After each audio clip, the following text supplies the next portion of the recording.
Hola, mi nombre es Hilario Castro. Soy estudiante de Derecho y hoy tocaremos dos temas que van de la mano, que se encuentra regulado en el artículo 269 del Código de Trabajo, específicamente las faltas de trabajo y prevención social y las reglas en materia de falta de trabajo y prevención social. Como primer punto hablaremos de las faltas de trabajo y prevención social. ¿Qué son esas faltas de trabajo y prevención social?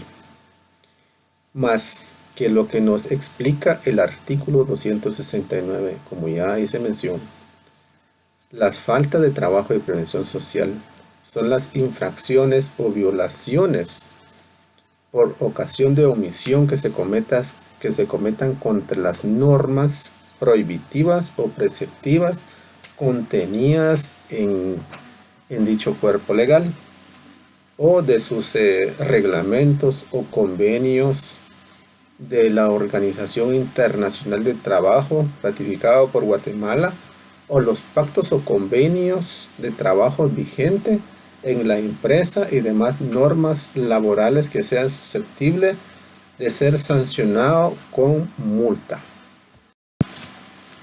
En el mismo cuerpo legal nos hace mención en el artículo 270, que son las correcciones disciplinarias. Esto están penadas por multa. Entonces, ¿a quiénes se les puede imponer?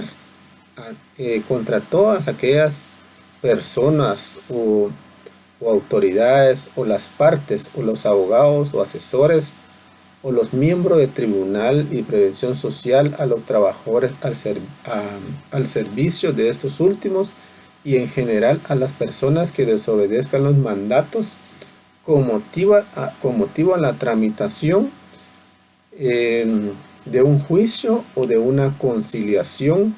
Esto es lo que nos regula el artículo 270. Observando siempre estos primeros dos artículos, también nos hace mención como el segundo tema que debe ir de la mano, que son las reglas en materia de falta de trabajo y prevención social. Esto se encuentra regulado en el artículo 271 y del numeral A al numeral C. Como les comentaba, en el numeral A hace mención que un delegado departamental de la Inspección General de Trabajo, quien tiene la facultad o debe tener la calidad también de abogado y colegiado activo especializado en la materia, preferentemente en materia de trabajo y prevención social, quien es la persona quien determina la sanción administrativa que va a aplicar tomando en cuenta las circunstancias económicas de las personas a sancionar. En el inciso B, la imposición de la sanción también nos hace mención que no exime al infractor, o sea, la persona que haya cometido la infracción del cumplimiento de sus obligaciones frente a las partes o los contratos o relaciones individuales o colectivas de trabajo. En el inciso C nos hace mención del procedimiento contencioso administrativo laboral o la acción judicial como establece la ley, que la Inspección General de Trabajo, además de la multa impuesta al infractor, queda obligado a subsanar la irregularidad en el plazo que fije la resolución judicial. En el mismo cuerpo legal, en el artículo 271 bis, nos habla de las actuaciones de inspección.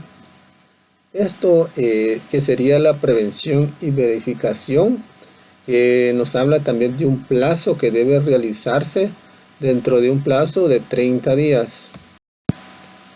En el mismo artículo nos hace mención que a la hora de la inspección o cuando lleguen las autoridades a hacer las respectivas inspecciones, los patronos o los trabajadores y organizaciones pueden exigir, la ley les faculta, que pueden exigir a las autoridades que les muestre sus credenciales para saber si realmente pertenecen a esa entidad.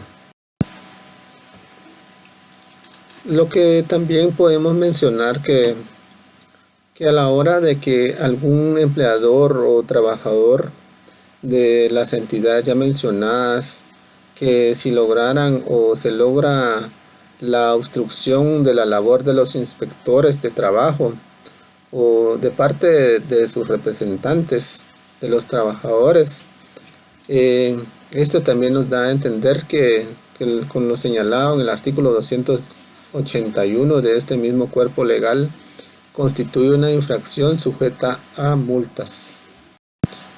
En el mismo contexto también nos habla del procedimiento sancionatorio administrativo, y esto tiene como objeto la imposición de una corrección o del cumplimiento de las obligaciones, lo que se encuentra establecido en la Ley de Trabajo y Prevención Social.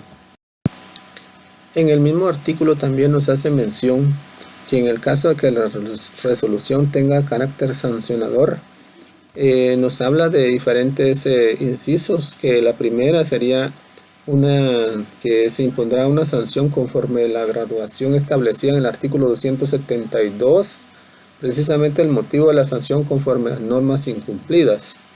Y también nos habla que el inciso B también contendrá expresamente las medidas necesarias para garantizar el cumplimiento de las disposiciones vulneradas. La resolución consentida o confirmada tiene carácter de título ejecutivo, lo que nos menciona el inciso C. El inciso D también nos hace mención cuando el sancionado sea el empleador,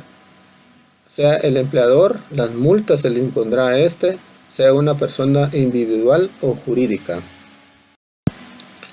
En el artículo 272 nos habla siempre del delegado departamental de la Inspección General de Trabajo, que él es el que impondrá las sanciones por falta de trabajo y prevención social conforme lo siguiente. En el inciso A del artículo 272 nos hace ver que por haberse determinado la violación a las normas que obligan al pago de salarios y demás prestaciones laborales, darán lugar a la imposición de una multa entre 8 a 18 salarios mínimos. Y en el inciso B también nos hace ver, por haberse determinado la obligación de una imposición prohibitiva, dará lugar a una imposición de una multa entre 2 a 10 salarios mínimos. El inciso C nos hace ver, nos hace, por haberse determinado la violación de una disposición preceptiva del título tercero de este código. También nos hace ver el inciso D, por haberse determinado las violaciones a las disposiciones preceptivas del título quinto de este código. El inciso E también nos hace ver que por haberse determinado alguna violación a las disposiciones preceptivas del título séptimo del mismo código.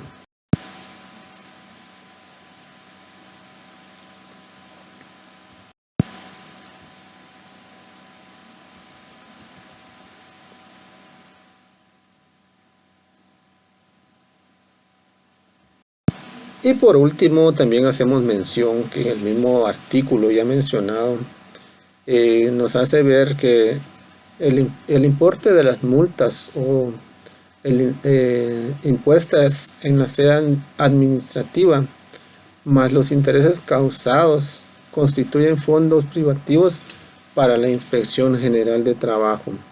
De esta forma podemos dar por concluido